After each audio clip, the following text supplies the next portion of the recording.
Another day, another crisis in China. More than 400 rivers have risen beyond their warning levels. China is facing its worst floods in 33 years. Floods and landslides have uprooted millions. Dozens have been killed, and the worst, we are told, is yet to come.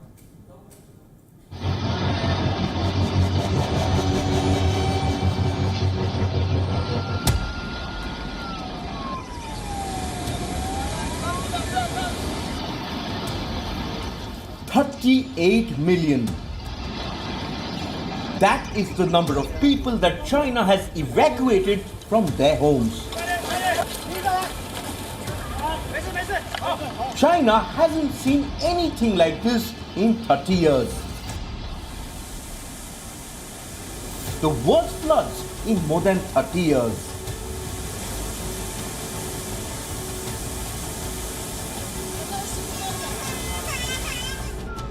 More than 100 people have died so far. 28,000 homes have been destroyed.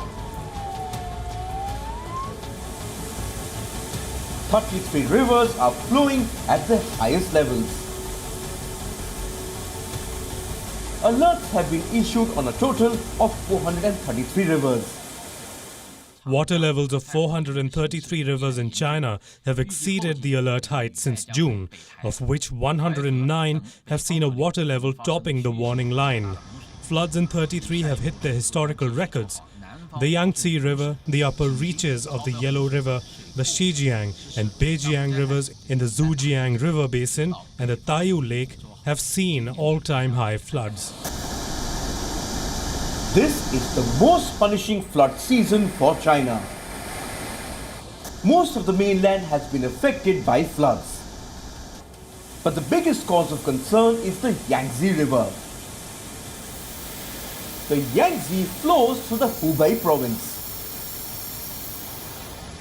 It's where the city of Wuhan is located, the original hotspot for the coronavirus outbreak.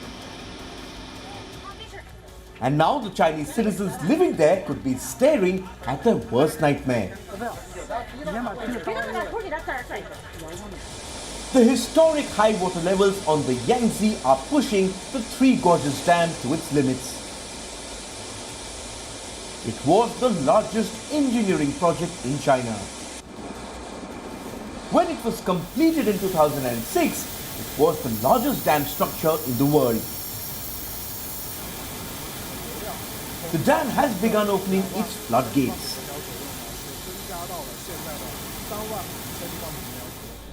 The locals are afraid that the dam may not be able to hold the floodwaters. They fear that the water could breach its banks. The Three Gorges was a controversial infrastructure project. Millions were displaced to build it.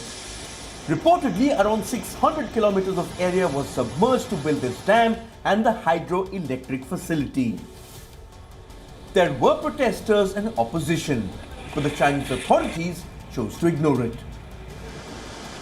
Now, nature is testing China's so-called infrastructure marvel. Hubei is yet to recover from the damage of the coronavirus. But now, the floods and a potential dam overflow could deliver another devastating jolt to China. Bureau Report, WION, World is One.